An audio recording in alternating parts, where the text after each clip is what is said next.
Ecclesiastes chapter 2. I said in my heart, Pray, come, I try you with mirth, and look on gladness. And behold, even it is vanity.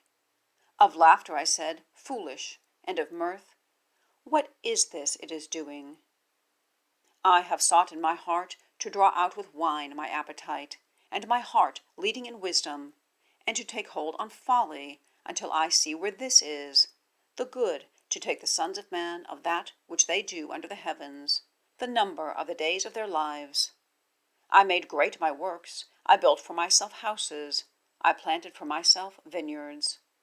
I made for myself gardens and paradises, and I planted in them trees of every fruit. I made for myself pools of water, to water from them a forest, shooting forth trees. I acquired menservants and maidservants, and sons of the house were to me.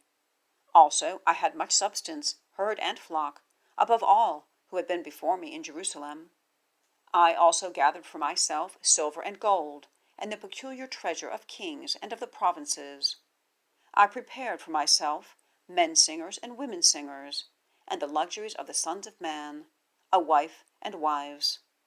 And I became great, and increased above every one who had been before me in Jerusalem. Also my wisdom stood with me. And all that my eyes asked, I did not keep back from them. I did not withhold my heart from any joy. For my heart rejoiced because of all my labor, and this has been my portion from all my labor. And I have looked on all my works that my hands have done, and on the labor that I have labored to do. And behold, the whole is vanity and distress of spirit, and there is no advantage under the sun. And I turned to see wisdom and madness and folly. But what is the man who comes after the king? That which is already? They have done it. And I saw that there is an advantage to wisdom above folly, like the advantage of the light above the darkness.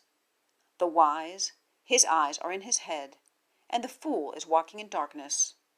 And I also knew that one event happens with them all. And I said in my heart, As it happens with a fool, it happens also with me. And why am I then more wise? And I spoke in my heart that also this is vanity, that there is no remembrance to the wise with the fool for all time. For that which is already, in the days that are coming, is all forgotten. And how dies the wise? With the fool. And I have hated life, for sad to me is the work that has been done under the sun. For the whole is vanity and distress of spirit. And I have hated all my labor that I labor at under the sun, because I leave it to a man who is after me, and who knows whether he is wise or foolish. Yet he rules over all my labor that I have labored at, and that I have done wisely under the sun. This also is vanity. And I turned around to cause my heart to despair concerning all the labor that I labored at under the sun. For there is a man whose labor is in wisdom, and in knowledge, and in equity, and to a man who has not labored therein, he gives it, his portion. Even this is vanity, and a great evil. For what has been to a man by all his labor, and by the thought of his heart that he labored at under the sun? For all his days are sorrows, and his travail sadness. Even at night his heart has not lain down. This is also vanity. There is nothing good in a man who eats and has drunk, and has shown his soul good in his labor. This also I have seen, that it is from the hand of God. For who eats, and who hurries out more than I? For to a man who is good before him, he has given wisdom and knowledge and joy, and to a sinner he has given travail. To gather and to heap up, to give to the good before God, even this is vanity and distress of spirit.